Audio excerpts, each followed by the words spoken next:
ம். Hi friend, எல்லாரும் எப்படி இருக்கீங்க? இன்னைக்கு பார்த்தீங்கன்னா வெண்டிக்காய் வெண்டிக்காய் அவியல் செய்ய போகிறோம். வெண்டிக்காய் வெட்டிட்டு தலை மட்டும் எடுத்துட்டு கழுவிட்டு நல்லா அப்படி பொரிச்சிருங்க. மஞ்சள் தூள் போடலன்னா பரவாயில்ல, பொரிச்சிருங்க. பொரிச்சு வச்சுட்டு பாருங்க, நான் ஒரு கை தேங்காய் பூ எடுத்துருக்கேன்.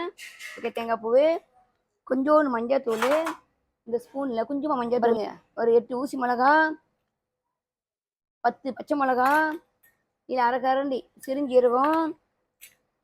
சரிங்க, 1 2 3 4 5. ஓகே, வெங்காயம் சின்ன வெங்காயம் ஒரு 5. சரிங்களா? சின்ன வெங்காயம் 5. 1 2 3 4 5 6 ஃப்ரெண்ட்ஸ், பார்த்துக்குங்க. இது 6 போட்டு நல்லா பிளேண்டரில் இந்த கப் ஒரு கப் ஊற்றி நல்லா அரைச்சிக்குங்க. அரைச்சா உங்களுக்கு இந்த மாதிரி ஒரு கலர் கிடைக்கும். அரைச்சிட்டனால மெய்யா அரைச்சிருங்க. இப்போ நம்ம வீடியோக்கு போவோம், வாங்கண்ணா.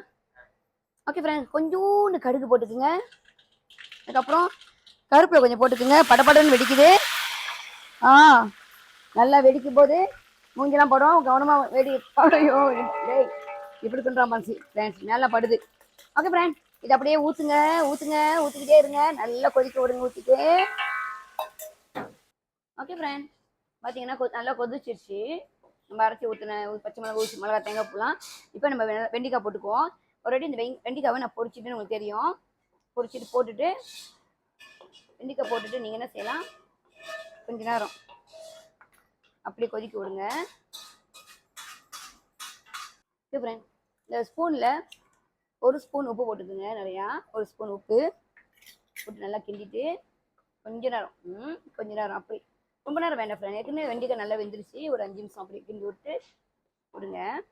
ஓகே ஃப்ரெண்ட், வெண்டிக்காய் நல்லா கொதிச்சிருச்சு. பொரிச்ச வெண்டிக்காய் தான், ரொம்ப நேரம் வேக வைக்க வேண்டாம். தயிர் பார்த்தீங்கன்னா 1.5 கரண்டி. இந்த கரண்டியில் 1.5 கரண்டி தயிர் ஊற்றிட்டு நல்லா கிண்டி எடுத்துருங்க. ரொம்ப நேரம் கொதிக்க விடாதீங்க, கிண்டுங்க. ஓகே ஃப்ரெண்ட், நம்ம பார்த்தீங்கன்னா வெண்டிக்காய் நல்லா கொதிச்சு தயிர் ஊற்றிடுச்சு. ரொம்ப நேரம் கொதிக்க விடாதீங்க, நல்லா இருக்காது.